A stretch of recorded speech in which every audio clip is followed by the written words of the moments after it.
കർണാടകയിലെ ഹംപിയിൽ സ്ഥിതി ചെയ്യുന്ന രാജകീയ സ്മാരകങ്ങളിൽ വാസ്തുവിദ്യയുടെ സൗന്ദര്യവും സാങ്കേതിക മികവും ഒത്തുചേരുന്ന ഒരു അപൂർവ നിർമ്മിതിയാണ് ലോട്ടസ് മഹൽ.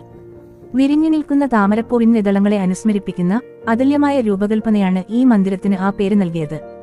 വിജയനഗര സാമ്രാജ്യ കാലഘട്ടത്തിൽ 16-ാം നൂറ്റാണ്ടിന്റെ തുടക്കത്തിൽ കൃഷ്ണദേവരായരുടെ ഭരണകാലത്ത് നിർമ്മിക്കപ്പെട്ട ഈ മന്ദിരം രാജകുടുംബത്തിന്റെ വിശ്രമ വിനോദങ്ങൾക്കായിട്ടാണ് ഉപയോഗിച്ചിരുന്നത്. ഇൻഡോ ഇസ്ലാമിക് ശൈലിയിലുള്ള മനോഹരമായ കമാനങ്ങളും പിരമിഡ് ആകൃതിയിലുള്ള മേൽക്കൂരയും ഇഷ്ടികയും ചുണ്ണാമ്പും കൊണ്ടുള്ള സൂക്ഷ്മമായ നിർമ്മാണരീതിയും വിജയനഗര ശില്പികളുടെ വൈദഗ്ധ്യം വെളിപ്പെടുത്തുന്നു. ഈ മന്ദിരത്തിന്റെ ഏറ്റവും ശ്രദ്ധേയമായ സവിശേഷത അതിന്റെ ശാസ്ത്രീയമായ ഘടനയാണ്. കട്ടിയുള്ള ഭിത്തികളും കാര്യക്ഷമമായ വായുസഞ്ചാര സംവിധാനവും ചേർന്ന് കഠിനമായ വേനൽച്ചൂടിലും അകത്തളങ്ങളിൽ സുഖകരമായ തണുപ്പ് നിലനിർത്താൻ സഹായിക്കുന്നു.